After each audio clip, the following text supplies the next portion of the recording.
Coming up on this episode of DL Weekly, Disneyland celebrates American independence. Pirates of the Caribbean is back and looks great. The retheme of Splash Mountain gets a name. New villains coming to Oogie Boogie Bash. We talk about the new Disney Wish cruise ship and more. DL Weekly starts now.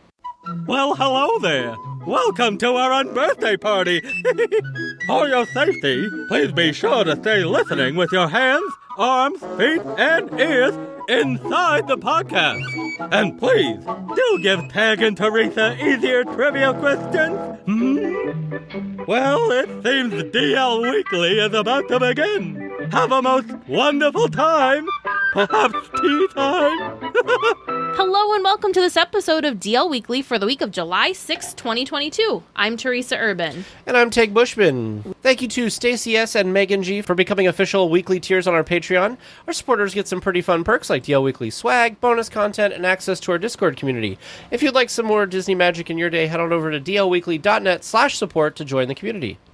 Back in episode 222, we spoke with Debbie and Steve with Designer Park Company about their new rope drop bag that has launched, and in fact, they are coming out with round 2 of colors right now. So if you've been wanting to get one of these park goer bags for yourself, or if you want to add a new color to your already growing collection, be sure to use our promo code DLWeekly to get 10% off your purchase at designerparkco.com. Also, big news, the Master Gracie, or the men's or unisex, or the larger version of the bag, however you want to describe it, they're calling it, though, the Master Gracie, is launching soon. They just sent an email out if you are on their email list showcasing this new bag. We're very excited about it.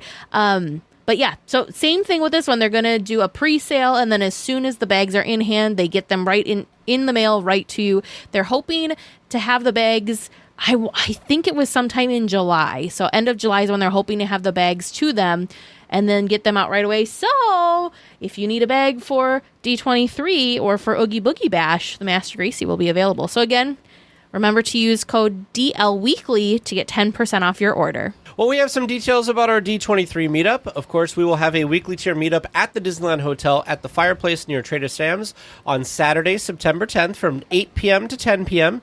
If you can stop by for any amount of time, please feel free. We will also be at the expo the entire weekend, so if you see us around, please come up and say hi. Now let's get to the news.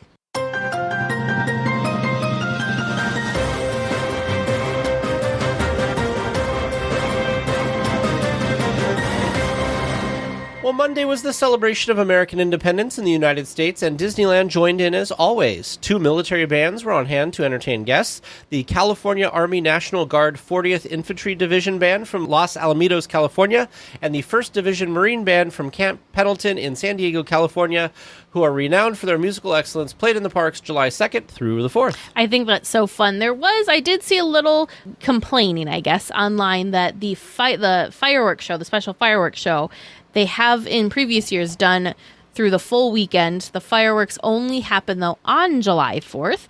But I think it's really fun and really cool that they had all these special bands, not to mention the ones that Tag just mentioned. But remember, the All-American College Band is also there. So if bands are your thing, now was a perfect time to be enjoying them at the parks. I think that's so fun. We love live entertainment at the parks.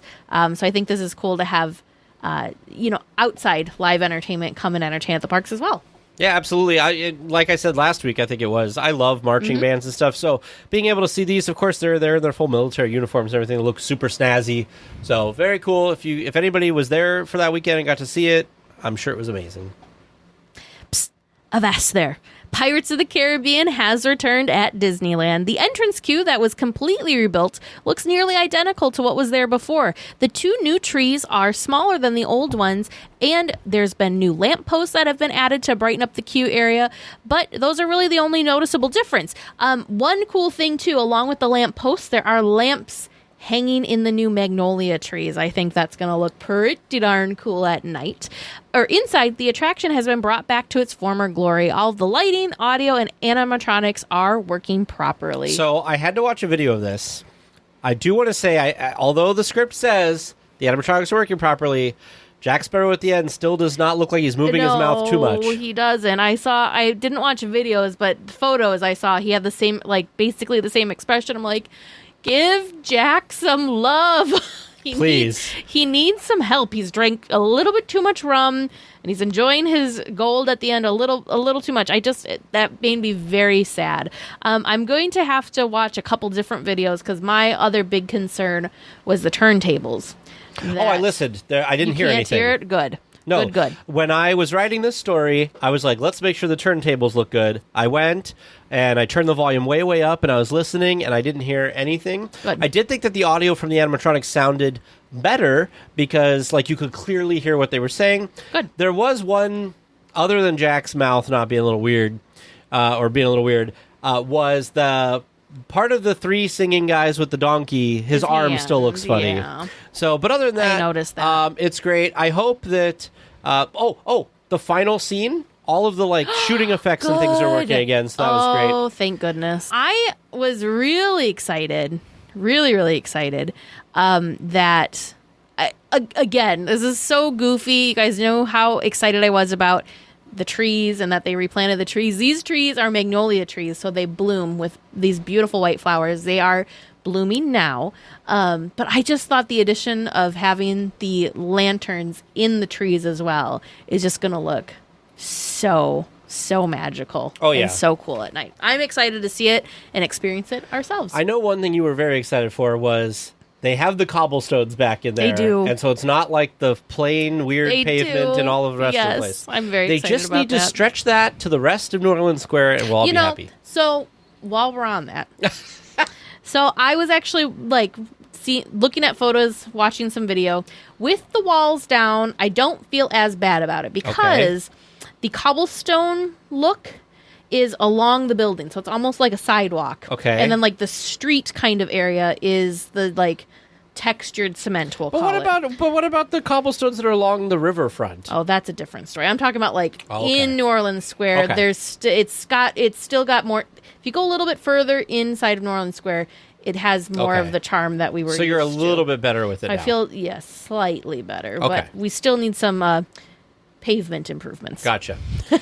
Well, there is finally a name for the retheming of Splash Mountain along with a timeline. Tiana's Bayou Adventure will be opening in late 2024 at Disneyland and the Magic Kingdom at Walt Disney World. No closing date was announced yet, but we would guess sometime next year. The other really exciting thing, too, so they announced all of these things. Oh, gosh, where did they? Oh, there it is.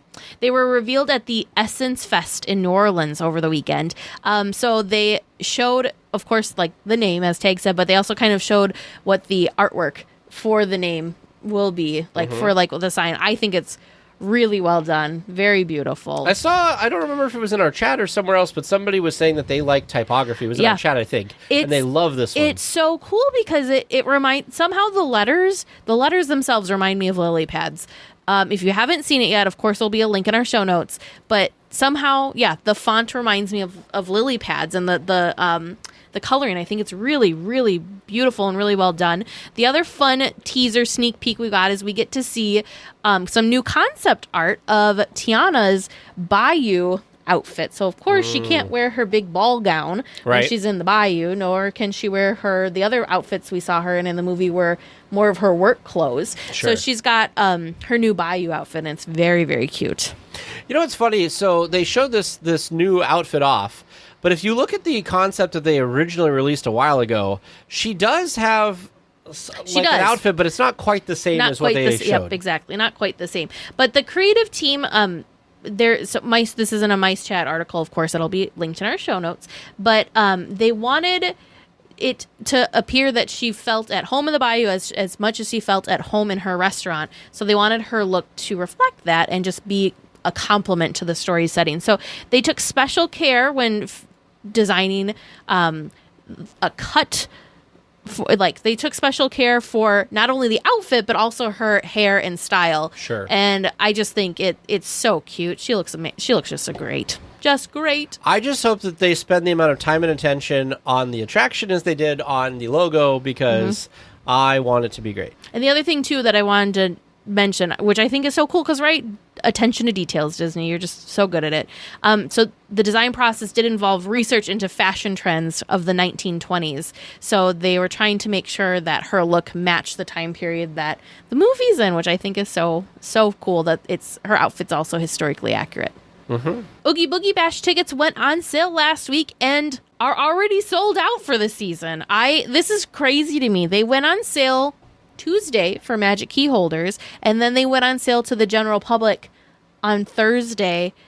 And as we record this, Monday the 4th, they're already gone. I think they may have even sold out. I think they were sold out yesterday even. That was like record fast. Mm-hmm. Of course, we all know Oogie Boogie Bash is very popular.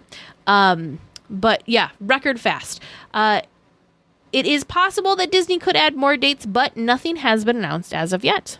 Yeah, so what's interesting to me is there's a Halloween party out in Florida, and a lot of their dates have not sold out yet, but Oogie Boogie Bash has. Now, I will say, I've said it on the podcast before. You've heard about it when we went last year. I'm a huge fan of the Oogie Boogie Bash.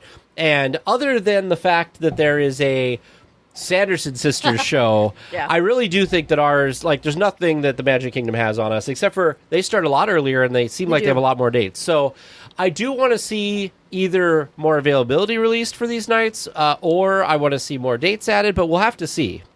The thing that's also interesting is you will find out why I have been watching extra YouTube videos this week, but I've been seeing all sorts of advertisements for the Magic Kingdom's Boo Bash. Yes. So they're like trying to get people excited about it to sell more tickets, whereas Oogie Boogie Bash, they're almost like, shh, pretend you don't see it because we don't have enough tickets for everyone. But I mean, no surprise. Like I said, I was surprised it sold out this fast. I feel like it sold out faster this year than it had in previous years. What was the ticket buying experience like for you? Because you bought the tickets. Oh, yeah. So I bought the tickets during the pre-sale for Magic Key holders. Super smooth.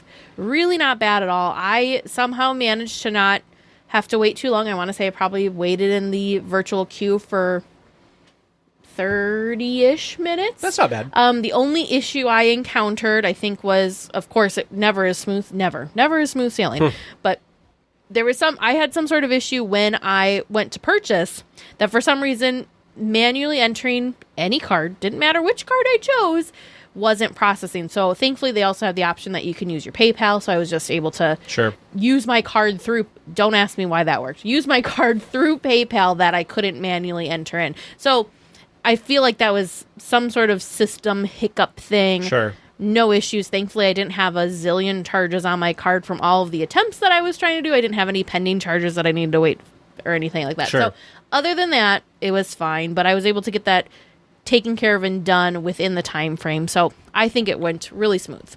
Awesome. Well, 2 new villains have been teased to be coming to the immersive treat trails this year for the Oogie Boogie Bash. There's a lot of speculation online, but spoiler alert, if you don't want to know and you want to be surprised, skip ahead for a little bit because we're going to talk about who we've deciphered that these people are. It looks like Madam Mim, which I know you're very excited about, Teresa, and Mother Gothel will be joining the existing villains of the party. In the beginning, we thought the candles were the Sanderson sisters, but they said 2, and then there was a whole thing where somebody, Kate, I think, or one of the Weekly Tiers, posted an animated thing showing Mother Gothel was putting out 3 candles, and that was the teaser. So, but there was a couple things. So I was... Because you were trying to decipher this. I was a crazy person. You know. Yeah, I was a crazy person. I watched it, and I didn't quite understand what I watched the first time, so I rewatched it again.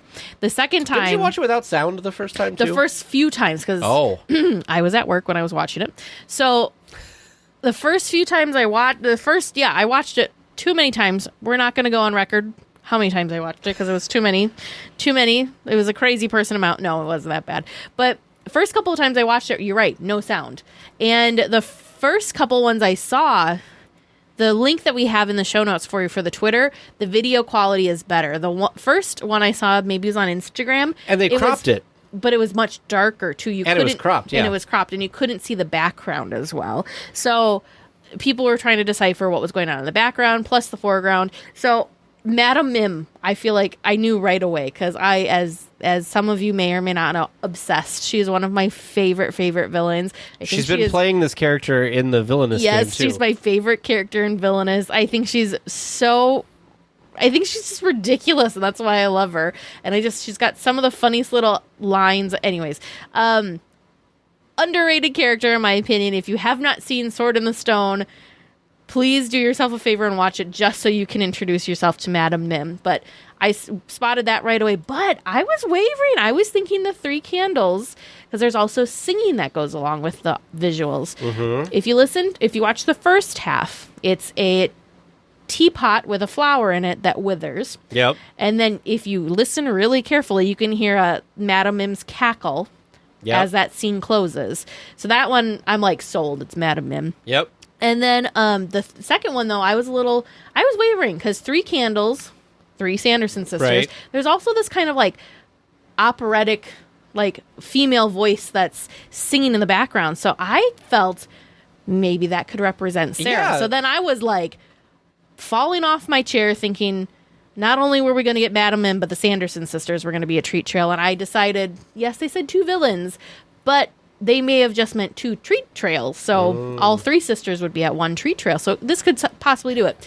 But when I watched it again, watched it for we're not going to say how manyth time, and listened to the song again, it's Mother Knows Best is what they're like humming or singing or, whatever. It's a kind of like an eerie, slowed down version of Mother Knows Best. Yep. So, yeah, we're pretty certain. I really thought, and we talked about this before, I really There's thought still Sanderson time. Sisters because the movie's coming out at the end of September, so it'd be a perfect tie-in with Disney Plus. There's still time tag. The World of Color show is not coming back. Mm-hmm. Perhaps that means they need that space for some other reason. I mean, I would die. That space is they've had stages in front of the World of Color Lagoon before. Stop whipping me into a frenzy. I'm whipping myself into a frenzy. Well, you're staying pretty calm for whipped into a frenzy. I've breathing exercises today. But it was funny because I was saying, I'm dying. Like Madame Mim, I'm dying. I was just dying for that. And then you like Mother Gothel too, don't you? Not as much. Yeah, I do. But she's. Sure. I like her, but she's not a kind of like. I'm excited to go see her. It was kind of like Sid. Like I was really excited to see Sid, but it wasn't like I wanted to camp out and hang out with Sid all night. Madame Mim, I would want to camp out and hang out with her all night, and the Sanderson sisters, I would want to camp out and hang out with them all night. So I was feeling very torn. If both of them were going to be there, I wasn't sure what I was supposed to do. Is Madame Mim going to be a face character? Yeah. Okay. She'll be a face character. Now, I will say, Mother Gothel, the only reason I feel like I know really much of anything was when we were there last time and we saw the Tangled show in the Fantasyland Theater. I loved the narrators being Mother Gothel back and forth. So. Oh, yes. I do think she's fun. I do. Don't get me wrong. No, there's no hate for Mother Gothel. When I was thinking it was Sanderson sisters, then I'm like, oh, okay, Mother Gothel. It just, yes. It's Sanderson. Do you think we're adding 2 more treat trails, or do you think we are replacing 2 treat trails? Well, what treat trails would we be replacing? Well, I'm wondering. So last year they introduced Sid, Agatha, and Cruella. Mm-hmm. And we already had from before Maleficent, the Mad Hatter, the Evil Queen, sure, and Oogie Boogie. Yep. I'm wondering if we're replacing maybe some of the original characters. Sure. Or that's a good point. So here's the thought. If it's in the teaser, where else would you put these characters? In the teaser, they had specific spots. They had You're right. Carthay Circle, so they'll probably have one on the stage there by the fountain. So that would probably be Madame Mim. And then the other one was like outside of the, Villains Grove kind of area. So I'm wondering if it's going to be kind of by Grizzly River Run at night, because there is some areas over there they could do some stuff. But Grizzly River Run, behind Grizzly River Run was where the Evil Queen had been. Right, but you could put that's a big space. You could still put somebody else over there. So my thought is that kind of also teases that. Maybe she'll be in Villains Grove as part of in Villains Grove. Because there was that section kind of to the side that was cool, but there wasn't a lot going on, so maybe you put her over there. I don't know. That's because I don't tease me, Deanne. I can't specifically say get rid of all the villains that they originally had and then added last year are really fun. So if I couldn't, it'd be really hard to say, get rid of axe this one, axe that one. But perhaps maybe they're just going to transition to only villain treat trails. Do you think? No, because there are a couple of treat trails with no villains. Do you think that they're going to take, maybe as this party grows and they add more stuff, do you think that they're going to take away the attraction aspect of the ticket? Like that they won't have attractions running, but they'll have the party going? I don't know. Maybe. Because then they could have a ton of people, and then they're still saving a ton of money on labor. Anywho. All sorts of things. Lots of speculation. We're very excited to see how this all plays out. As long as they don't touch Villains Grove. I don't amazing. think so. However, I am now I've started myself on something with the fact that there is not a World of Color villainous show. I don't know why there wouldn't be. Don't get yourself whipped up. I'm hoping that may be a sign. Maybe. I can't wait. Can't wait.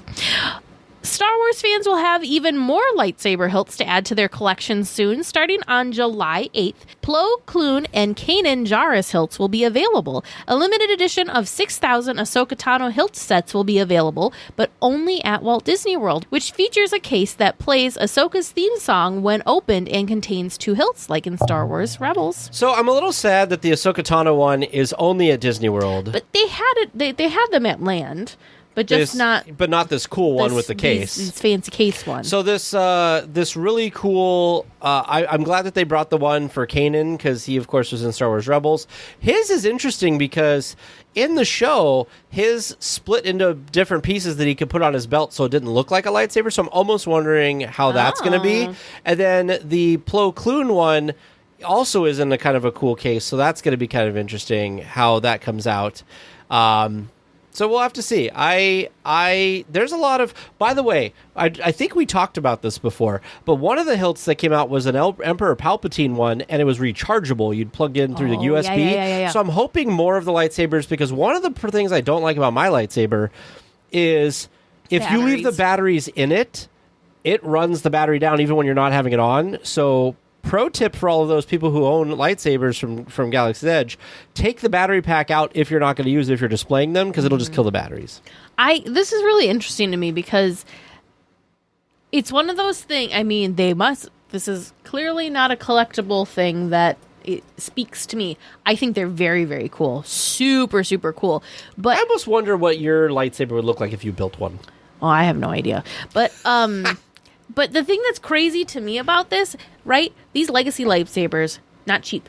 And we're getting into very less mainstream Star Wars characters. Oh, at this point, no. You know what I mean? No. I'm saying like your average Joe who's watched Star Wars knows like who Luke is, knows who Leia is. You know, the movies. People know the movies. So we're getting into these like other branches of the Star Wars universe that not as many. So I feel like this is not something that's appealing. I think it's cool they're doing it because it's not something that appeals to. It's not like every child's going to want these lightsabers because they may not know who these characters are. But the thing that's crazy, there's a demand for it though. So I think it's. Just imagine. I'm sure there's people out there, and if you are one of these people, please send me photos. I'm sure there's people that have just been building their collection and have all of these they're so cool. Again, not my thing. This is not something that I would collect, but I think it's really interesting and really fun.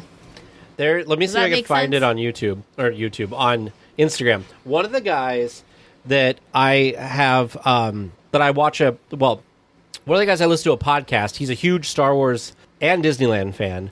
And he has all of the lightsabers hung up in his office. He's the one that I was telling you about that goes and films an hour worth of just background noise at Galaxy's Edge, with video, and puts it on YouTube. So he's one of those people you're talking about.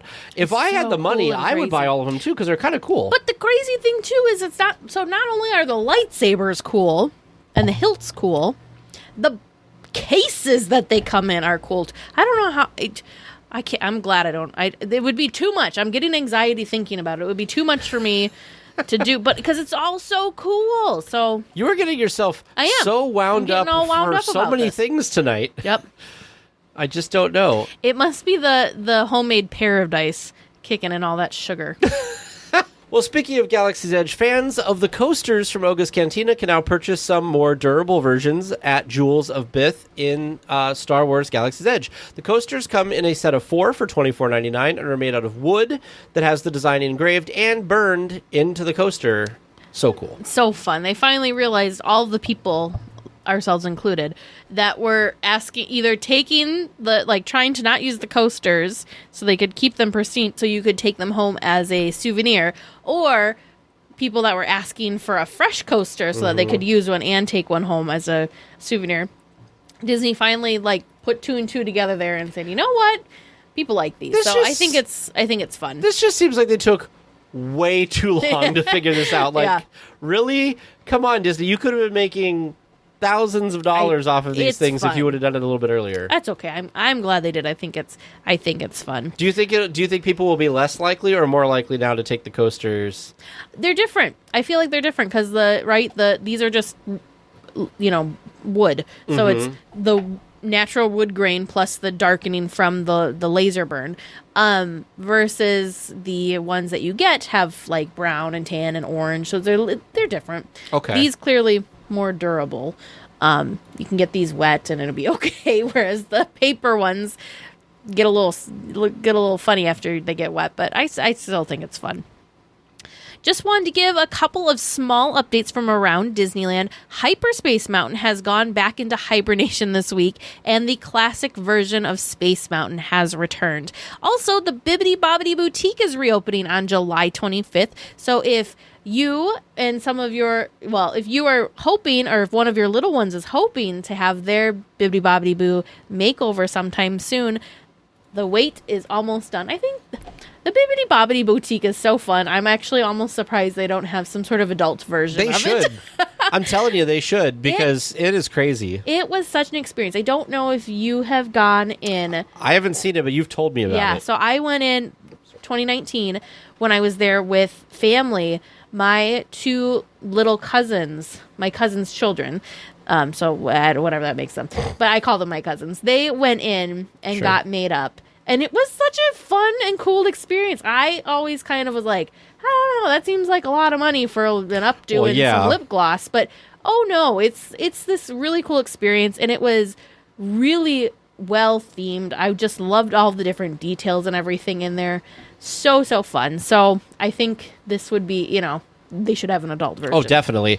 I also think, I know that they're doing this, but I think even they should do more boy versions of things too. Yep, they do have boy versions. More though, because there's tons of princesses you can get done, but I think there's only a couple different things you can do. I think as a boy. It's like Prince Philip. Yeah, is what you. Did you see? Oh, maybe you can become a pirate too. Did you see Evan from that we've had on the podcast? That his son on one of the cruise ships got done. Yes, and he was so happy to be like one of the princes. Yep, one of the princes, and they give him a sword and a shield. And he went and took tons of character photos with him in the shield and stuff. It was adorable. Yeah, so I, like you said, with the adults version, I can see. Why don't they have this in Star Wars, like in Galaxy's Edge? Can you imagine going in and getting blue makeup done for your face or green makeup? It'd be cool. Mm-hmm. And Space Mountain. I like Hyperspace Mountain a lot. I will miss it, I think. But a lot of people like the classic. You know what, though? I was actually surprised that Hyperspace was still present, because I was under the assumption that it was just, to celebrate May the 4th, and then also the Star Wars nights, which happened in May. So I missed that. I assumed that it had already they said that there was no end date. Yeah, I assumed that it already had gone back to the classic. So that's why I wanted to make sure we included that, to let people know that, oh, no. I mean, if you were hoping I guess too little too late, Teresa, because if you wanted to experience hyperspace one more time, it's already I'm gone. sure it'll come back around next year. 100%. Now, one thing we didn't talk about in the news, but I do want to ask your opinion of, have you seen videos or pictures of the Sub-Lagoon? It looks amazing. The water looks so refreshing. It always looks refreshing, but even more so. It looks even more so. I'm sure it has been this clear all the time. At some point, yeah. All the time. But it just looks crystal clear. Some of the photos that people have taken from the monorail down into it, I don't remember being able to that vividly see the tracks. Sure. Have I seen the tracks before? Yes, but it's so clear, it doesn't look like there's water there. It looks so fun. And I love Hank. I just love him. Do I wish he did a little something more than just be present? Yes, but I just love his little side glare. I love the pop of color. Sure. Yeah. Of his bright, vivid reddish orange against the like crystal blue waters. And my other little like sad thing, I thought he was next to. Oh no. The seagulls. So the side eye would have made more sense if he was like right there. He's kind of on the opposite side of the lagoon from the seagull. So I don't know if the side eye will be as. If they'll make the connection. If the backstory of he's annoyed with the seagulls. I don't know if that's going to be as obvious, but for us diehards, we know. I'm also wondering if down the road they don't. I know they can't make him move, but I'm wondering if maybe down the road if he'll say stuff too. Yeah. I do think I saw this online too. I do think the kinetic energy and everything that attraction brings to Tomorrowland is desperately needed. Psst! Avast there. You come seeking questions and long-lost Disney information, eh? Sure, you come to the proper place. But keep a weather eye open, mates, and hold on tight, with both hands, if you please. There be squalls ahead. And James and Vern waiting for them what don't answer correctly. Welcome to Trivia Land. Today, hopefully, we're going to cruise through some fun questions, and we'll see if it's smooth sailing for the two of you. But before we get into our questions this week, we did get an email from listener Heather G., who has a correction, apparently, for one of our questions from last week about DCA Grad Night. Heather says there might have been, or at least from her experience there was, a grad night in DCA in 2001 because she got to go to a special party for a few hours on Paradise Pier before going into Disneyland. She doesn't know if it continued on past that, but hey, maybe that is first technical grad night right there. So, thanks Heather G for the fun story. And as is our policy in Trivia Land, we're wrong probably most of the time, and that's okay. Just kidding. We do our best.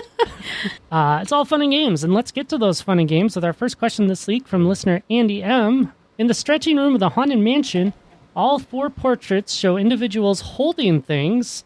What is being held in all of the portraits? Well, there was an axe. Wait. So, yes, there's an axe. Yep. What's her... Is it... We don't need the names, right? We just need to know what I just need to know what they're holding. Okay, an axe, an umbrella... Dynamite? Stick of dynamite and a suitcase. Of course, Teresa's going to just know this right off the bat. All right, so I'm going to correct the question based on the answers I have from Andy.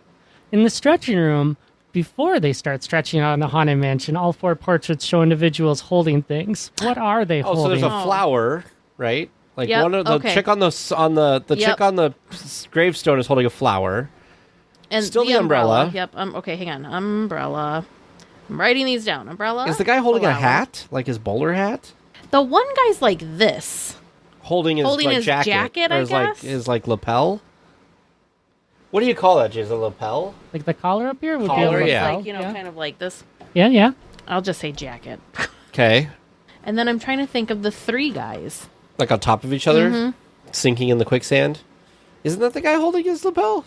Because the lady on the gravestone is holding the flower. Yeah. The lady on the tightrope is holding the umbrella. Yep. So we've got the guy standing on the dynamite. What is he doing? Is he the one holding his jacket? That's the one I thought was holding the jacket. But...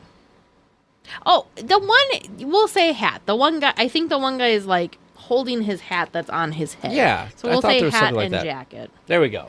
Lots of items to think about. Question number 2 this week. What is the significance of the Carthay Circle Theater in Disney history? Oh, it's where Snow White and the Seven Dwarfs movie premiered. Yep. I mean, not that specific location. It's based on the original. And yeah, it premiered at the actual Carthay Circle Theater. Yes. Yeah, if that's right, that would be amazing, because there it was in the parking lot, and then it went away and came back. Yeah, right? Exactly. All right, our third question this week. What is the name of the short-lived land that included attractions such as Scrooge's Vault and Baloo's Dressing Room? Oh, this is Disney Afternoon Avenue. Oh, yeah. And it was backed by It's a Small World. Yep. In the Small World Mall area. And that's why the boats back there were like themed to the gummy bears. Yep. And our final question this week from listener Ryan J. In DCA, on the Inside Out Emotional Whirlwind, each ride vehicle is themed to a character from the film. How many ride vehicles are there? And what characters are represented by each vehicle? So we've got the main emotions. people. So that's we've 5, got right? Joy. We've Sadness. got sadness. We've got anger, disgust, and fear. Yep. Hang on, let me write these down. Anger. There is Bing a Bong. Bing Bong. Yep. And I'm trying to remember, is Riley one of them? Bing Bong for sure, because that's the one I always try to ride in. It seems odd that there'd be 7 vehicles. There might be 8. Then who would the other character be? Oh, the worker things. What are those little like the deep thought workers? The little like blah. You don't remember the ones that I've only seen the movie like once, probably, or twice. The gum commercial. Oh, the unicorn. Dang it! I'm coming up with too many characters. The unicorn is probably definitely one of them. The unicorn. What is her name? I don't remember. And I'm gonna say the deep thought workers. I don't remember what they're called. They're like the little blue blobs. I don't think the blue blobs are one of the characters, to be honest, but... Well, if we think the unicorn is... I do think the unicorn then is. I think we need another... I think it's an even number of... Are you sure? I feel like it is. I don't know. I don't know. How many do we have? 7 now. 7? I think we leave it at 7. No, wait. 1, 2, 3, 4, 5, 6, 7, 8. So I will say 7, because I don't think the blobby workers... And Teresa's going with 8? I guess I'll go with 8. I feel like the blobby workers might be there. Very good. Well, those are our questions this week. How do you think TNT did? How did you do at home? Do we wish them the best of luck as we move on through this one? Who knows? We'll find out after this week's discussion topic. Bon voyage! So, this week, we decided, since there's so much excitement, and rightfully so, for the new cruise ship, the Disney Wish, we wanted to talk with you all about how amazing this boat looks. Of course, we have not been able to go on it ourselves, just putting it out there. But we have been, like, sitting at the... I don't know about Tag. I've been sitting at the edge of my seat. Never have I, like, looked at a cruise and instantly just, like, jaw dropped and felt like I needed to go. But there is something... This ship, forgive me, is magical. There's just something about it, and we are so excited for the crew, for the cast members that are there, for everyone involved that was able to get this, that put the ship together. We are so excited for them all. But yeah, so we're going to talk about the Disney Wish today and how this new amazing ship could be something that you and your family experience at some point. So one of the things that so first of all, we've been seeing stuff on social media and just in general about the Disney Wish for a couple years now, since they announced it. And one of the things that I guess I was not aware of, but have been made perfectly aware of this week, was that this is kind of a departure from what they've done with previous Disney cruise ships. So this is kind of taking a lot of things that they've done and doing it a little differently than they have in the past. So this one is not like the other Disney cruise ships that you may or may not have sailed on or watched videos of or anything like that. So we're going to try to do it by category. There is a ton of things on this ship. We're going to start with just general areas of things like the main atrium area, the entrance area, the theaters and stuff like that. So obviously the first thing that you come encounter with is this huge atrium when you first get on the ship. And all Disney cruise ships have this kind of atrium space that you come into, but this one is gorgeous. It's like next level. It's themed to Cinderella, but I don't know. It's just the atriums on the other ships. Don't get me wrong. I'm not trying to knock any of the other ships. I think all the other Disney cruise ships are beautiful, but this one is just a couple notches above to me for some reason. Maybe because it's brand new and it's shiny. I don't know. But it's just magic. Just absolute magic. It's beautiful. Quite honestly, I looked at this And with all of my research that I had been doing when planning our Disneyland wedding, of course, you see other Disney weddings. Getting married on a cruise ship is one of them, and one of the places that you can get married on a cruise ship is in the atrium. Oh. And kind of all the other atriums, I'm like, I don't know if that, like, to me, it didn't really look like, from what I would say, I would want a wedding backdrop. This, I looked at it on my jaw dropped. I was like... It's very elegant. It's elegant. It's beautiful. The chandelier that they have on the ceiling is like a magic swirl. It's breathtaking. They have a there's a stage there that they do different activities and whatnot during the day, but there's also a balcony overlooking that stage where characters come and like wave and welcome you onto the ship. So when you first enter the ship, this is your first taste of the ship. Now, I do want to say, so Teresa, you have not been on a cruise before. Never have I been on a cruise. Producer James and I have been on 2 cruises. One we went on through Carnival, and one we went on through Norwegian. And we are going on another one in August, which is Royal Caribbean, but have not done a Disney cruise yet. One of the cool things that they do on a Disney cruise, if anybody's seen videos, they've seen this, is when you come on board, they announce your family's name, which none of the cruise ships I've ever been on has done that. But this hall it's called the Grand Hall, and this is really grand. neat. Throughout a few times throughout the voyage, it has a pixie dusting, which twinkly sparkles climb the 3-story columns and animate the wishing star chandelier. So that just sounds amazing. Like, I love stuff like that. And the fact that you can come in and there's the stage, like Teresa was saying, that they do some performances on. The person who's hanging... Each of the Disney cruise ships has a character that kind of hangs off the back of the ship. And this one was who? Rapunzel. So there is a balcony in this Grand Hall that Rapunzel and Flynn Rider come out on and hang out from time to time. Of course, there is a golden statue of Cinderella in the lobby with... What's the deal with the cat? Lucifer. Lucifer. See, I don't remember Lucifer the cat. Really and the best thing about this is, of course, right, it's Disney. They don't just, here's our one beautiful statue. It's Lucifer and he's got his cup. So there's a Lucifer statue behind Cinderella. And if you walk around the statue, you can see the 2 of the mice, I believe it's Jack, and Gus, that are kind of peeking out from under her dress because they're hiding from Lucifer the cat. I thought that was such a cool, such a fun little detail. They also have a nod to the live action version, and they have Cinderella's glass slipper in a display case in this grand atrium area as well. So 2 of the other areas, or another area that they have, is they have 2 cinemas on board. So they have the Wonderland and the Neverland cinemas. And so these show the latest Disney movies. So 2 theaters means more options for guests than on previous ships. There's only been 1. So in each of them, the Wonderland one has a lot of Alice in Wonderland theming and stuff in it. But such fun things. And the Peter Pan one has the Neverland. So, but like such fun, such clever things. So there's, so for instance, in the Wonderland Theater, the lights on the wall to help kind of like show, when the lights need to come on, they're Cheshire cats. And then the back sides of the seats are cards, like playing cards from there. Same type of thing in the Neverland. The lights on the wall are Tinkerbell, and her wings light up. And then on the back of the chairs, they have Peter and the Darling children kind of like their flying through. It's their shadows. So not only is it just fun, like just beautiful, it's a theater. You're sitting there in the dark, but they went through and they did all of these extra special touches and special details. Speaking of theaters, the Walt Disney Theater is where all of the big live Broadway-style shows go on. It has 2 balconies. The shows that they have are Aladdin, The Little Mermaid, and Disney Seas the Adventure.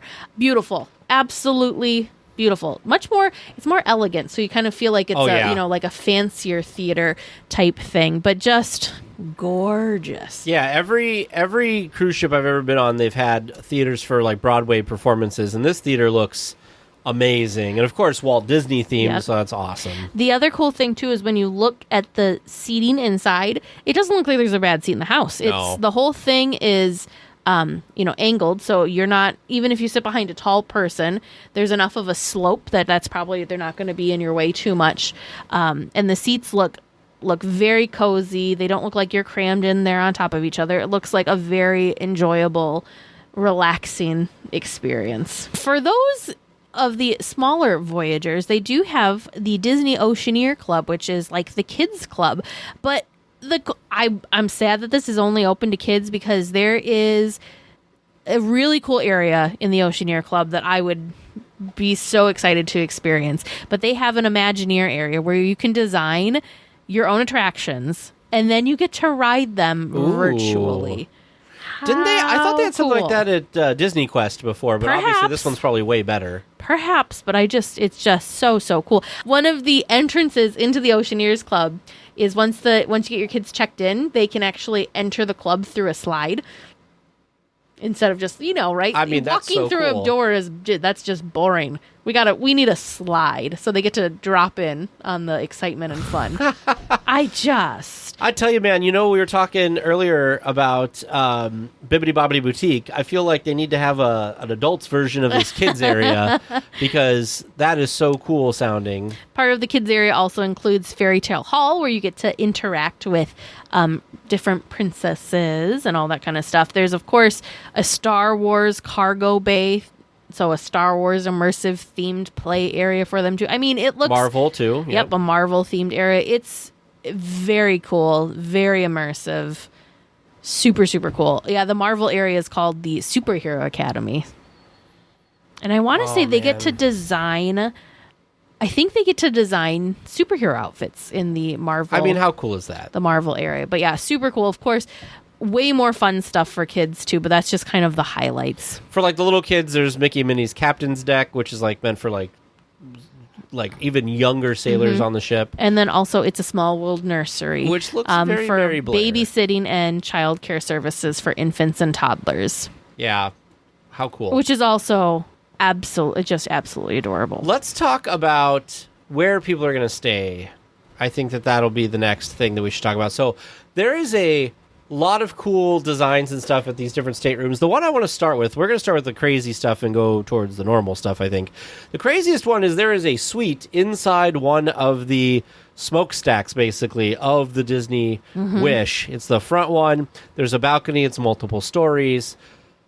I can't even imagine. I want to say I watched a couple YouTube videos and about tours of this, and I want to say that this big suite. So it's a 2-story suite, and it's the first suite inside of a funnel or like the smokestacks on a cruise ship, and it's breathtaking. It's beautiful, but it has 3 bedrooms, a living room, a kitchenette, 4 bathrooms, and breathtaking views. Well, you're basically at the top of the ship getting and there's wide-angle views of and things. there's these big windows so you can, see it out, and just... You see this bathroom? Just gorgeous. The bathroom is the size of like 5 staterooms, like normal-sized staterooms. It's huge. It's got a double vanity, a tub, and a glass shower. Oh. Yep, and this 2-story suite is themed to Moana. So, and it's very like elegantly themed to Moana. Yes. So very nice, subtle hints. They do, of course, there is a Moana statue and there is a Maui statue as well. But very, very beautiful, very, very elegant. There's also a 2-bedroom princess suites that is also there is also a 2-floor version of this and a single of 4, and also just stunning. So, looking at this picture, you wouldn't know this, but I watched this on a YouTube video. So there, in one of the bathrooms for the 2-bedroom suites, there is these windows that look out onto the ocean, and the shower and the bathtub are right there, and you're thinking, I don't see any blinds. Are you just hoping that nobody is next to you when you're taking a shower or a bath or anything? No, there's a button on the wall that you hit, and it frosts the windows. That's neat. Isn't that cool? That's very neat. They've got spiral staircases in these for the 2-story one. There is a private hot tub with huge verandas, which veranda on a cruise ship is a fancy way of saying balcony. So cool. I mean, we'll never be able to afford one of these, but it's amazing. I think if I ever was able to afford one of these, I'd have a hard time leaving because it's just so beautiful. Yes. But there's so many, amazing. There are so many amazing, cool things to do on this ship. I do want to point out, though, if you take a look at the link in our show notes, Mice Chat had a really, really beautiful photos and a really nicely done article to showcase. Comprehensive. Yep, to showcase everything that we're talking about. So that's a great place to go if you want to see what these rooms look like and get an idea of what this ship is. Of course, there's also videos on YouTube. But the thing that I'm just like blown away by is the artwork in all of these. In the Princess Suite, there's what looks to be a stained glass panel of Briar Rose in the forest. Beautiful. In the staterooms, instead of having a headboard, they have these murals that are themed to different princesses. I've seen one. I want to say I've seen a couple now. I've seen a Cinderella one. I've seen a Princess and the Frog themed one. And then the rest of the room also is kind of themed to that. So, for instance, the one that's Princess and the Frog themed, it's got the Princess and the Frog mural, but then like different colors and elements within that room are kind of like the greens and the pinks, subtle, and then there's more artwork for like further in the room that also is reflective of the movie. But they're breathtaking. If I could buy this artwork, I would. It's so cool. I will say, judging by the pictures, and who knows with the picture, but of the couple ships that I've been on, we've did a porthole room one of the times, and we did an interior stateroom another time. And these rooms do look like they're pretty spacious. They've done a really good job with the layout, where they don't look too compact or too busy or anything like that. They look really good. I think a lot of that is the use of like lighter colors and lighter wood accents and stuff in the rooms. Could be. So it kind of makes it feel more open. Love it. Beautiful. Absolutely stunning. Let's talk about of course, people always want to talk about the spa. So there's a Senses Spa, which has intimate relaxation rooms, locker rooms, a steam room, treatment rooms, just everything. Looks really amazing, like a typical kind of spa. But one of the most amazing things is this rainforest room that is connected to Senses Spa, which looks like you are in a rainforest. Mm-hmm. The walls have foliage on them. There's all of these amazing, there's not a lot of like hard lines. It's all very soft. There's some seating and stuff that has I don't know. It just looks amazing, and you feel like you're outdoors, but you're indoors. Just looking at these photos is relaxing. I can't imagine what it's like to be in that space. I'm sure it's just so very relaxing. Yes, definitely. For those of you that want to make sure that you're working off all of the extra calories that you are consuming when we get to our next portion about restaurants, there is also a very, very nice looking gym that has all like tons of equipment. The cool thing too is a lot of it's set up, like the treadmills and such are set up looking out windows, so you're not just feeling like you're in like a dark back corner while you're getting your workout in. Just because who wants to feel like that? No, especially the thing that I think is really cool about this is they're really utilizing what's around them, right? Mm-hmm. Yeah, yes, the things that when you can't be seen outside and looking out into the ocean, everything's just gorgeous, absolutely gorgeous. Definitely. Well, let's talk about food, because of course one of the biggest things that people talk about on cruise ships is food. So on deck 12, which is towards the top, they have the premium dining district. So this is going to have all of the like fancier restaurants. Yes, and it's the adult dining district. So it's all sorts of, this is an adults only section. So these are great for date nights. This is a good excuse to have your kids go hang out at the kids club, the Oceaneer, go build their own little roller coasters while you can have a relaxing date night. But the first one we're going to talk about is called The Rose, which, not even going in there, the theming is beautiful just as you walk up, because they have the enchanted rose and the magic mirror is what greets you as you go into this space. Very, very elegant. Looks amazing. It just looks so relaxing. It's kind of more of a lounge. So there is a bar area, lots of chairs, big comfy looking chairs. Again, they're utilizing the view, what is around them, and they've got these big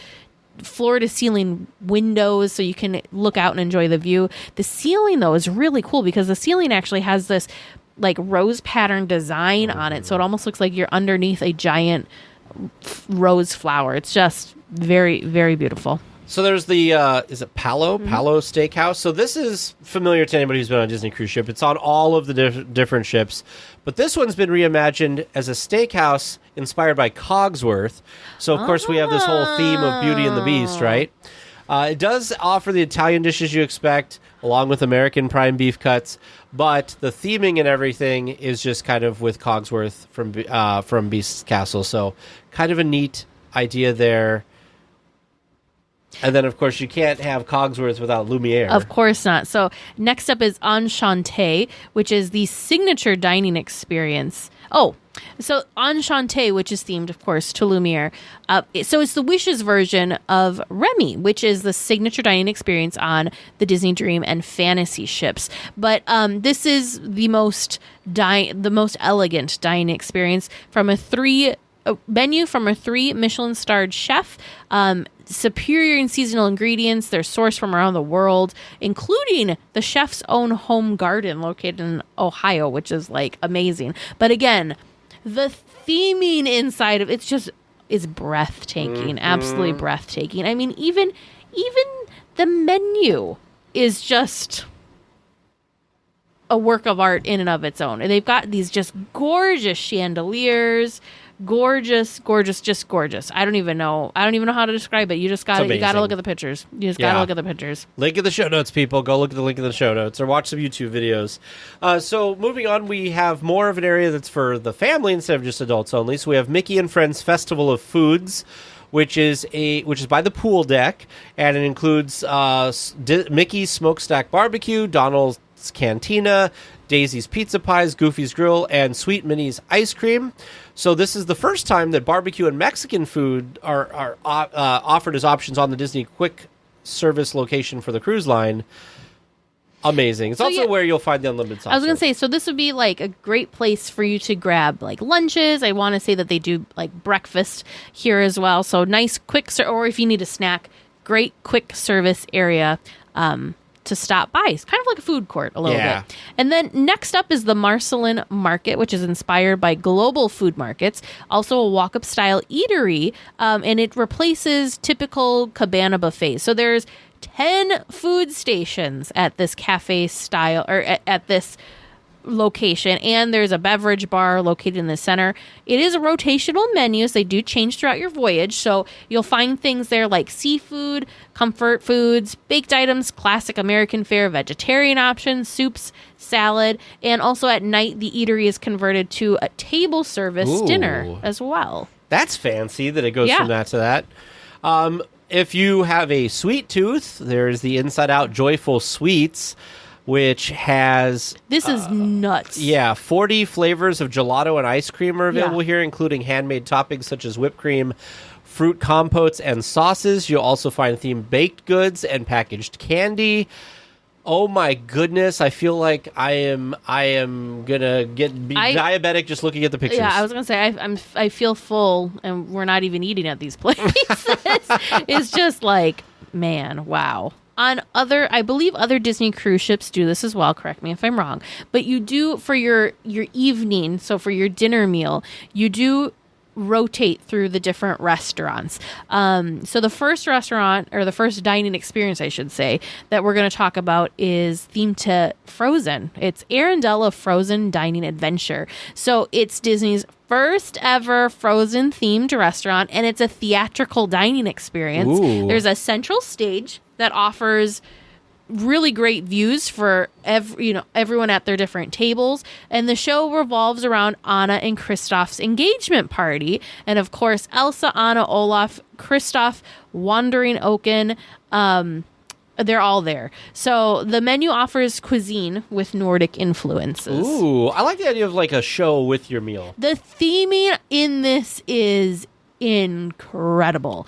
Absolutely incredible. It looks like you're like when you first enter, it's like this, looks like this, like the outside of a building. So it's like this like stone with the wooden carved looking sign. And then as you enter, you're walking down the hallway, and if you pay attention, a lot of the portraits in the hallway will look familiar if you're a fan of the first Frozen movie. Oh. There's portraits that were portrayed in the first movie when Anna's like singing basically about being cooped up and bored, and she's like singing to the different, it's the Do You Want to Build a Snowman song when she's like kind of interacting with the different portraits. Some of those portraits are in this hallway, but it's just absolutely beautiful. So another one of the themed entertainment dining options is Worlds of Marvel. So this one is themed to Ant-Man and the Wasp, hosting a demo of superhero technologies.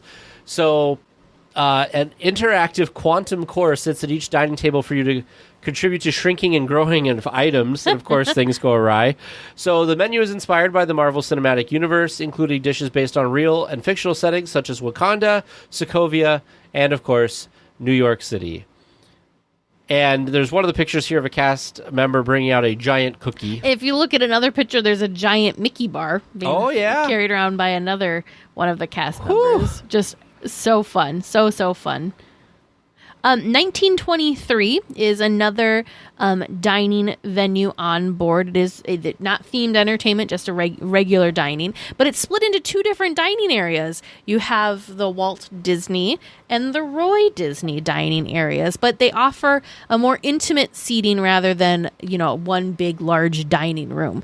The tables there are surrounded by over 800 pieces of artwork and artifacts, including a 24 multiplane camera and cell setups. Ooh. So, I mean, this sounds like an us being Disney nerds. Like, what a cool experience. But they serve classic California dishes, so they're light, fresh, and flavorful. Table service breakfast is also served there throughout the voyage. So I have to talk about this. I know it's not one of the main dining things, but I feel like there's been so much talk about this, I have to talk about it. Oh, yes. So there's the Star Wars Hyperspace Lounge, which is located right next to the Princess and the Frog themed lounge, which also looks amazing, by the way. But Star Wars Hyperspace Lounge is open to families during the day, and it's adult exclusive at night. So it's kind of like a small piece of the Galactic Star Cruiser, basically, offering a more luxurious setting. Now, the big hubbub about this one is this signature cocktail. There's a few signature cocktails. There's one that's like $250 there, but the big one is this $5,000 option. And I did find a tweet, and I wanted to find it really quick here because they actually talked about it. Okay, so the name of the drink is called the Kyber Crystal, and you get to keep the glasses that the drink comes in. And so it's this whole crazy thing. Let me see if I can explain what this is so you guys can... It is crazy. So first of all, it comes out, if anybody of you are Star Wars fans, it comes out... So in the original Empire Strikes Back movie, there was a guy running around Cloud City with... The prop was an ice cream machine, but it was supposed to look like a safe or something like that. Yeah, and you can buy them now in Galaxy's Edge. So this drink, this Kyber Crystal drink, comes in one of these, and you press a button or you twist this thing, and it opens up and hisses, and steam comes out and all this stuff, and you have this drink. So, according to aboutthemeparks.fun, they talked to a bartender, and they said that the beverage is primarily made with... Is it Camus cognac? It also includes Japanese citrus fruit yuzu as well as kumquat. And since you can never have enough cognac, it also features Grand Marnier Quintessence, which is considerably pricier than the Camus cognac. And then they add shots of ultra-expensive Pappy Van Winkle's Family Reserve 23-year bourbon and Taylor's Fladgate Kingsman Edition Very Old Tawny Port. The glasses that you get to keep are silver plated. At the end, you get amenities delivered to your staterooms, including flowers and personalized sparkling wine from Skywalker Vineyards, the estate owned by George Lucas. You can also check out the grapes that made the wine because the $5,000 package includes a visit to the vineyard, which is located in Marin County, California. Oh, wow. But did you see that last part? Tours are not otherwise available to the public. So if visiting Skywalker Ranch is on your bucket list, this would be a way to be able to do it. That's wow. That's crazy. So crazy. I like the theming of this thing, but oh my goodness, I don't know how many people are going to do it. Now, for a while, people were we're trying to figure out what this drink was. So the fact that somebody got a bartender to talk about what was in it, big deal. Yeah, that's just crazy. Would you pay $5,000 for... No, I would not pay $5,000 for a beverage. I do think it's cool that you get, it's more than just the beverage. I don't know if I would need to keep the glasses, but I think it's neat that you also get like something, you get goodies sent to your stateroom in addition to it, but then also you're getting a tour of the vineyard. So I guess I shouldn't say no, I wouldn't pay $5,000 for a drink, because it is more than just a drink, but still, that just seems... It's a lot of money. I mean, 2 people, that's $10,000 right there. So when it comes and opens up, I think that... What did we decide, James? Was there like 4 or 5 shots in there? Yeah, so it's not per person. No, so I think it comes out with like 5 shot glasses and stuff, but still. That's pretty spendy. Are we done with food? I do think the atmosphere, though, is very fun, very neat. So I wouldn't go there for this crazy expensive beverage, but I would definitely try something else. It looks like the bartenders do different things and play with like dry ice and like have all sorts. It's very, very cool, very out of this world. But speaking of other places, like you mentioned, there is the Bayou.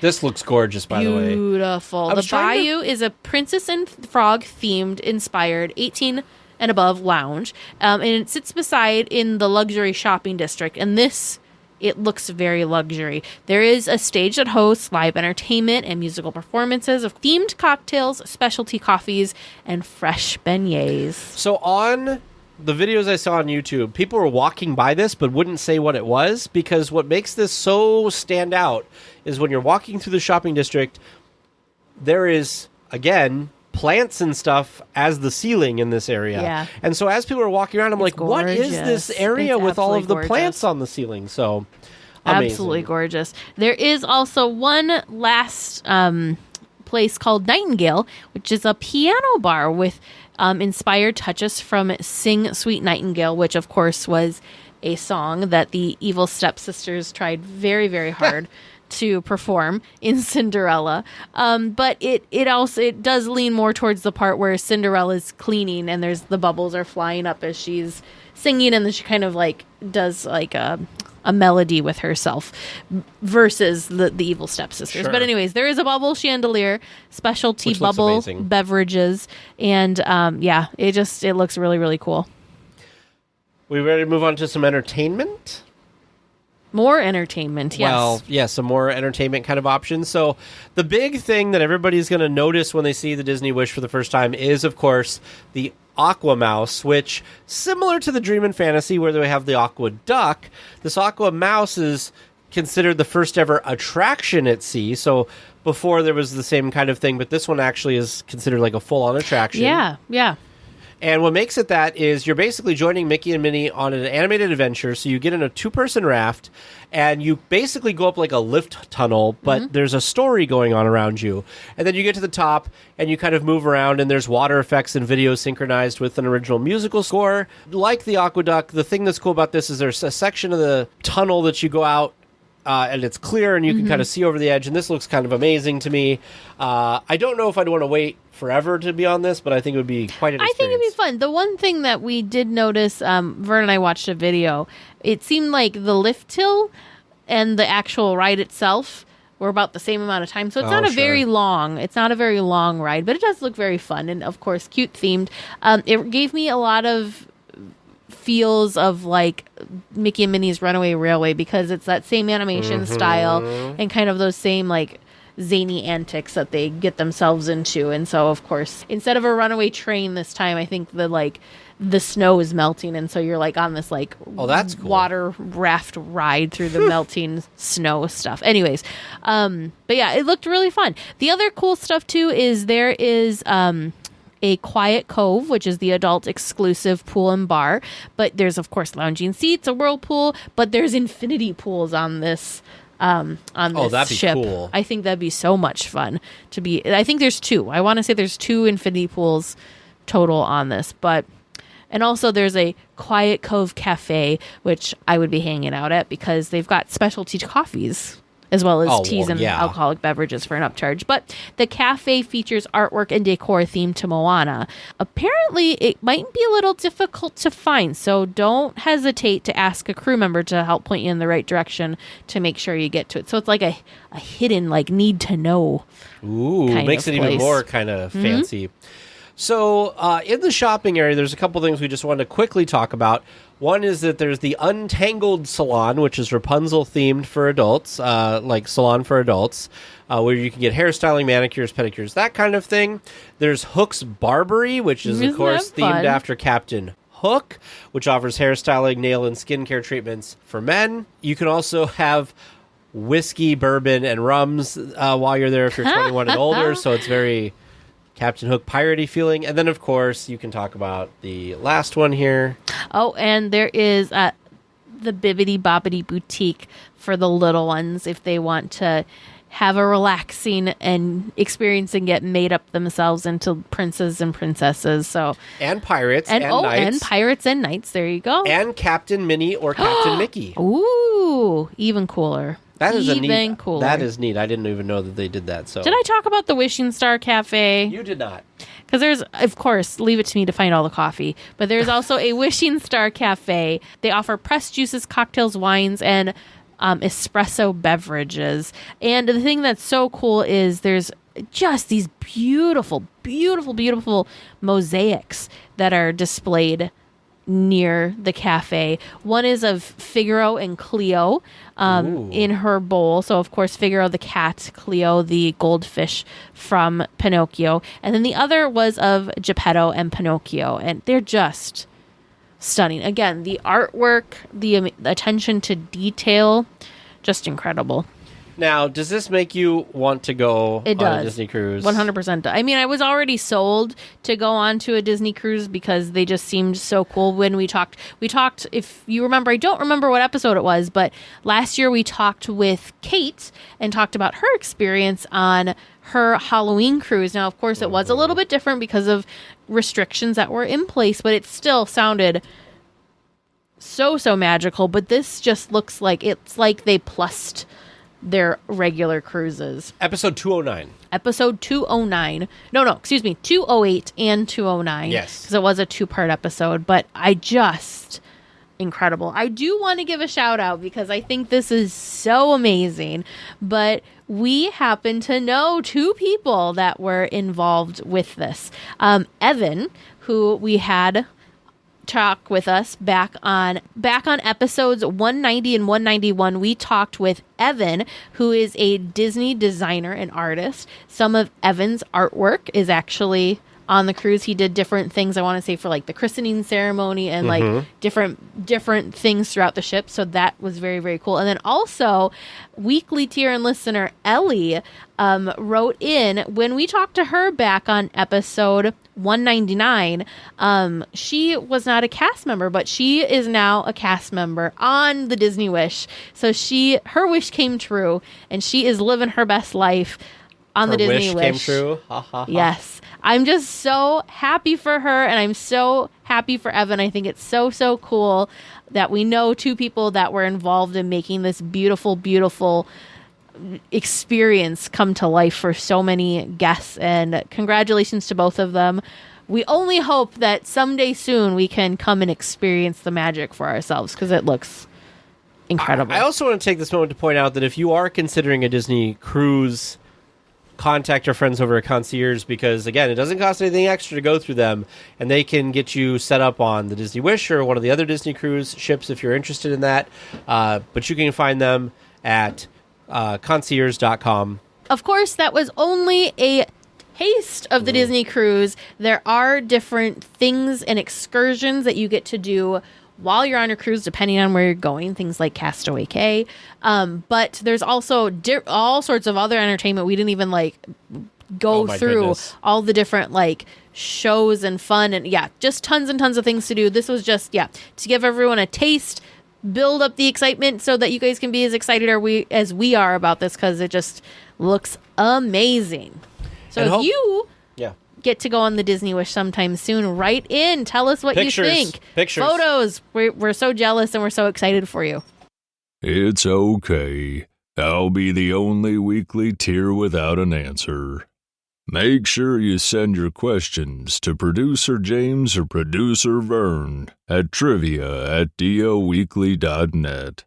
Well, ahoy there. Welcome back to Trivia Land. Oh, my goodness. You were like a Disney Land. You are in theme the whole way. I have dreams of being a jungle cruise skipper, so I figured maybe I start with the cruise skipper language as we go through this. My nightmare. What can I say? It's just a wish I have. You know, a dream is a wish your heart makes. Oh, there you go. Are you trying to work the name of the ship into things? Yes. You seriously didn't get that until now? Oh, dear Lord. I used all my thinking on Dear. trivia questions. I guess so. Well, let's carry on with this not-so-maiden voyage. Oh, my gosh. Yeah, all right. Let's go on to our answers for this week's trivia questions. Our first one from listener Andy M. In the stretching room, all 4 portraits show individuals holding things, and to clarify, before the portrait stretch, they were holding things. What's being held? I'll give you both half a point on this one. You got 2 right, and you are well on your way to the others. A parasol or umbrella, a rose, a piece of paper or a speech, and another person. Well, hold on, sir. Hold on, sir. Yeah? I am looking at a photo right now. The left hand of the gentleman on the dynamite is holding a piece of paper, but his right hand is holding his jacket. Oh. Wow. Okay, well, that gets you 3 out of 4, so we're still going to give you... I want to see the stretch, like where... Oh, like what it is before? Yeah, because I don't understand what the hat guy's holding. What's the not stretch? What's the unstretched stretching room? It's like right here. So what is the hat guy holding? Nothing. He said another person, but the person's below the stretching part. Right, James? Sure. Oh, there's the woman. Not stretched. Hold on, we gotta find the... oh, here we go. The unstretched versions. And I'm glad this is a week of me making a disclaimer that you can't trust us. That you can't trust us. Oh, look, it's the version from the Muppets. Here you go. Oh, yeah, so he's just like has his arms crossed. He just has his arms crossed. Well, he's not holding his hat. I think we get full credit. Full? We said he was holding his hat. Okay. But so 3 out of 4, you get half a point? We got 3 out of 4. Is that half a point then? Half a point. I make the rules here. All right. Question number 2. What is the significance of the Carthay Circle Theater in Disney history? Teresa, right on the money on this one. The theater at which Snow White and the 7 Dwarfs first premiered Disney's first full-length animated feature. Woohoo! Shocker. Mm-hmm. Question number 3. Tay got this one right really quickly. I'm surprised, honestly. I thought this one might be a thinker. What is the name of the short-lived land that included attractions such as Scrooge's Vault and Baloo's Dressing Room? As I spoiled, Disney Afternoon Avenue. Right on, Tag. Bam. And our final question in DCA on the Inside Out Emotional Whirlwind. Each ride vehicle is themed to a character from the movie. Ryan J. wanted to know how many ride vehicles are there and what character is depicted on each one. There are 8. Joy, sadness, disgust, fear, anger, Bing Bong, Rainbow Unicorn. That's her name. And the Forgetters, also known as the Memory Workers. Teresa, I'm going to accept the blue blobs that do all that long-term memory stuff. Is that these guys? What is this? Very well done. They're the ones that find the memory of the gum. I don't remember what the brand of the gum is. Because it was keep sending that memory back up. Because it's like the jingle, right? Yeah, the gum jingle. Oh my goodness. Bing bong, bing bong. Man, high five, Teresa. That was a good one. And so, I'm holding back from making a joke about how this was almost a perfect day at Castaway Cay. The pain. Too bad it's not a video, so you could all see Tag's look. Well, what a wonderful week of trivia for the two of them. I hope you had just as much luck and are feeling just as good as TNT are right now for getting most of those right. If you want to participate in helping us ask questions for Tag and Teresa, you know where to find us, Producer Vern, and my email is trivia@dlweekly.net. Well, we'll be back next week with more Disneyland news and information. Until then, go out and enjoy the parks. Please remain seated until the podcast comes to a complete stop and the doors have opened. Then collect your belongings, watch your head, and step carefully from the episode. On behalf of all of our crew, thanks for traveling with us. And we hope you have a happy and memorable visit here at DL Weekly.